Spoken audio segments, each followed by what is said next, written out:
Hello बच्चों, कैसे हैं आप लोग।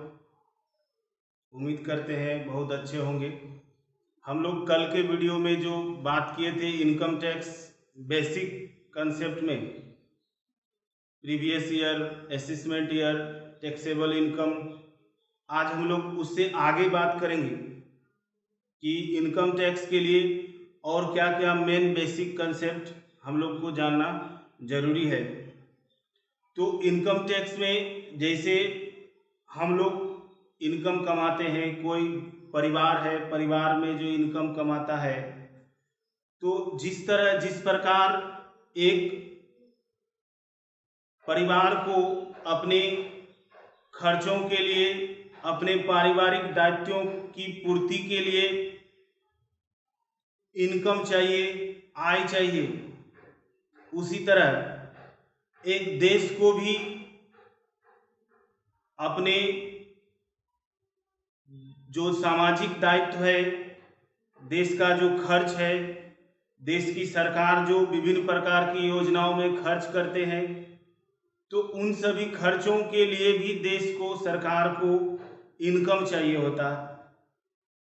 तो परिवार का इनकम कैसे होता है? तो परिवार का मुखिया, परिवार के सदस्य कमाते हैं, वही उसका इनकम है। तो उसी तरह देश की सरकार, गवर्नमेंट को इनकम कहाँ से आएगा? तो गवर्नमेंट यानी सरकार अपनी आय के लिए जनता पर विभिन्न प्रकार के टैक्स चार्ज करते हैं, विभिन्न प्रकार के टैक्स लगाते हैं। वही टैक्स ही सरकार की आय का मुख्य स्रोत है। टैक्स में सरकार की आय का सबसे मोस्ट इम्पोर्टेंट एक टैक्स है जिसको हम लोग बोलते हैं इनकम टैक्स। इनकम टैक्स, आयकर, यह सरकार की आय का, केंद्र सरकार की आय का एक महत्वपूर्ण सोर्स है, जरिया है। तो केंद्र सरकार के द्वारा व्यक्ति की इनकम, किसी करदाता की इनकम पर आयकर वसूल करने के लिए, किसी करदाता की कर योग्य आय का निर्धारण करने के लिए, टैक्स का कैलकुलेशन करने के लिए, टैक्स वसूल करने के लिए एक संस्था की स्थापना की गई है, एक अलग विभाग बनाया गया है जिसको हम लोग बोलते हैं आयकर विभाग, इनकम टैक्स डिपार्टमेंट। अर्थात केंद्र सरकार के द्वारा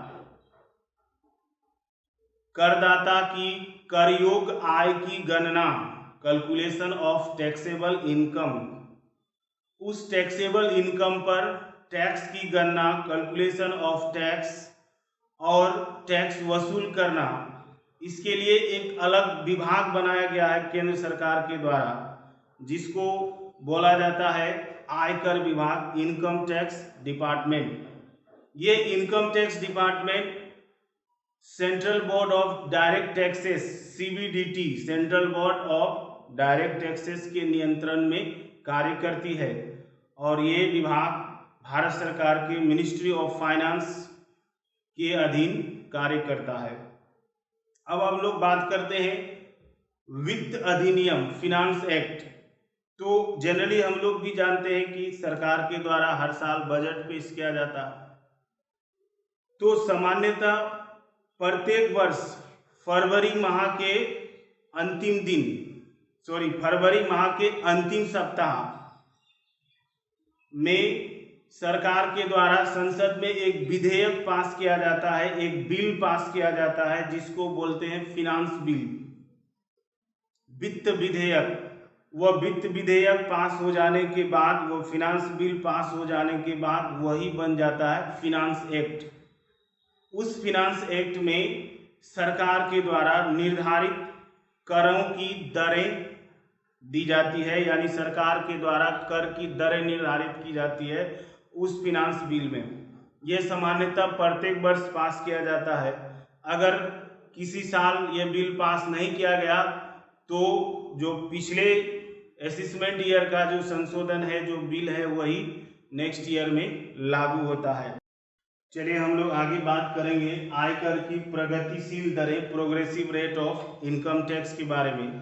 जैसे पहले अभी बताया गया कि केंद्र सरकार का जो फिनांस एक्ट है, वित्त अधिनियम है, उस वित्त अधिनियम में प्रत्येक वर्ष आयकर की दरें निर्धारित की जाती है। उस वर्ष के लिए, उस असेसमेंट ईयर के लिए क्या इनकम टैक्स का रेट होगा, वो सामान्यतः प्रत्येक वर्ष फिनांस एक्ट में निर्धारित किया जाता है। अगर बाय द वे किसी वर्ष वो संशोधन नहीं होता है तो पिछले कर निर्धारण वर्ष की दरें ही लागू होती है। चलिए हम लोग देख लेते हैं आयकर की दरें क्या क्या है। तो आयकर की दरें यहाँ पर असेसमेंट ईयर 2019-20 के लिए बात हो रही है। तो आयकर की दरें निर्धारित करने के लिए रेट ऑफ टैक्स जो के लिए करदाता को 3 कैटेगरी में डिवाइड किया गया है, जिसमें से पहला है हम लोग का सीनियर सिटीजन, वरिष्ठ नागरिक। वरिष्ठ नागरिक ऐसे व्यक्ति, महिला या पुरुष जिसकी आयु 60 वर्ष या इससे अधिक परंतु 80 वर्ष से कम होगा।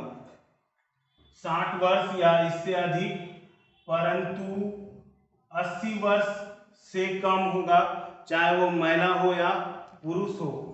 तो उसके इनकम का प्रथम 3 लाख इनकम को, जितना इनकम कमाएगा, जो टैक्सेबल इनकम होगा, उस पर पार्ट बाय पार्ट, खंड करके टैक्स चार्ज किया जाता है। तो फर्स्ट 3 लाख पर कोई टैक्स नहीं लगेगा, ये टैक्स फ्री लिमिट है, इस पर कोई टैक्स नहीं लगता है। उसके बाद नेक्स्ट 2 लाख पर, नेक्स्ट 2 लाख पर 5% की दर से टैक्स चार्ज होगा। फिर नेक्स्ट 5 लाख पर 20% टैक्स चार्ज होगा, और इसके अलावे जो नेक्स्ट इनकम होगा उस पर 30% के दर से टैक्स चार्ज होगा। तो उसके बाद दूसरा ग्रुप है super senior citizen. Super senior citizen previous year में जिसकी आयु 80 वर्ष या उससे अधिक है ना, भारत में निवासी, resident of India, super senior citizen, अति वरिष्ठ नागरिक, प्रीवियस ईयर में एज 80 वर्ष या इससे अधिक, चाहे वो महिला हो या पुरुष हो, उसके फर्स्ट 5 लाख इनकम पर कोई टैक्स नहीं होगा, ये उसका टैक्स फ्री लिमिट है। फिर नेक्स्ट 5 लाख पर 20% होगा, और नेक्स्ट इनकम पर 30% होगा। ये सीनियर सिटीजन के अलावे 60 वर्ष से नीचे की आयु का जितना भी महिला पुरुष है ना, भारत में निवासी अन्य, चाहे वो मेन हो या वुमेन हो, जिसका एज प्रीवियस ईयर में 60 वर्ष से कम हो, इसमें HUF, AOP, BOI, NRI यानी non resident of India and artificial jurisdiction person, ये जितना भी है, ये सीनियर सिटीजन और सुपर सीनियर सिटीजन के अलावे अन्य सभी को के लिए असेसमेंट ईयर 2019-20 में कर की दरें निम्न है, जिसमें से उसको फर्स्ट 2.5 लाख पर कोई टैक्स नहीं लगेगा, वो नील है। उसके बाद नेक्स्ट 2.5 लाख पर 5% चार्ज होगा, फिर नेक्स्ट 5 लाख पर 20% और नेक्स्ट इनकम पर 30% चार्ज होगा। इस प्रोग्रेसिव रेट के अलावे भी ये तीनों कैटेगरी के लिए यदि उसका टैक्सेबल इनकम 50 लाख से 1 करोड़ तक है, यानी 50 लाख से अधिक 1 करोड़ तक है, तो टैक्स पर 10% सरचार्ज होगा। अगर इनकम 1 करोड़ से अधिक है तो 15% एक्स्ट्रा सरचार्ज होगा। इसके अलावे प्रत्येक करदाता से हेल्थ एंड एजुकेशन सेस के रूप में 4% चार्ज किया जाता है, जिसमें से आपको प्राइमरी माध्यमिक शिक्षा के लिए 2%, उच्च माध्यमिक शिक्षा के लिए 1% और हेल्थ के लिए 1% चार्ज किया जाता है, यानी कुल मिला के हेल्थ एंड एजुकेशन सेस में 4% टैक्स चार्ज होता है।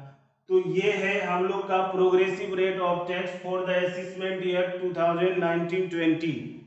अब हम लोग नेक्स्ट वीडियो में इसके बाद टैक्स कैलकुलेट कैसे करेंगे, रेसिडेंशियल स्टेटस क्या है, क्या क्या टैक्स से छूट दी जाती है, इस पर चर्चा करेंगे।